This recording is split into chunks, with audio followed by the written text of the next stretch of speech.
કાલે સંજય પાદરિયા પીઆઈ મોટું ટોળું લઈ અને જ્યારે પિક્ચરનો મોટો ડોન જે રીતથી એન્ટ્રી મારતો હોય એ રીતથી સંજયભાઈ પાદરિયા છે એ તાલુકા પોલીસ સ્ટેશન ગયા અને એની ઓફિસમાં શૂટિંગ કરાવી અને એવો રોફ જમાવ્યો કે આ જયંતિભાઈ સરદારાને હું બીવડાવી દઉં અને એફઆઈઆર ફળાવી છે મારા જાણમાં આવી એટલે હું સીપી સાહેબને એના બારામાં મળવા આવ્યો છું, રજૂઆત કરવા માટે આવ્યો છું। શું રજૂઆત શું કરશો તમે?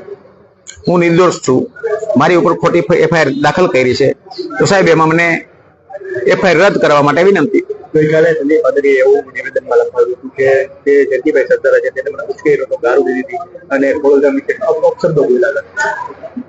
મેં ખોડલધામ વિશે એક શબ્દ બોલ્યો નથી, એ સરદારધામના બહેનોને ગાળો દેતો હતો।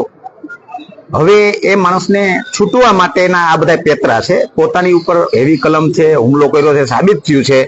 નજરે જોનાર સાક્ષીઓને સાંભળ્યા વગર, નિવેદન લીધા વગર પોલીસે આ ભૂલ કરી છે એટલે પોલીસને પણ એની સજા મળશે। પોલીસ ગુનેગાર નથી કહેતો પણ બેદરકારી છે। જયંતિભાઈ ખાસ 307ની જે કલમ છે તે હટાવવામાં આવી છે અને આપણે જે પ્રમાણે હટાવવામાં આવી નથી, પોલીસે અરજી કરી છે, હટી નથી, કોર્ટે એ કાયમ કલમ હતી એમને યથાવત રાખી છે। મારી ઉપર નરેશ પટેલે હુમલો કરાવ્યો જ નથી, મારી ઉપર પીઆઈ પાદરિયાએ હુમલો કર્યો છે। મેં એટલું જ કીધું હતું કે નરેશ પટેલના ખાસ માણસ છે। તમે અત્યારે સીસીટીવીમાં સ્પષ્ટ હથિયાર દેખાય છે, ખૂબ દૂર કેમેરો હતો એટલે ઝાંખું દેખાય છે। બાકી નજરે જોનાર સાક્ષીએ પરમ દિવસે નિવેદન દઈ દીધું છે, મેં ખુદે જોયું છે।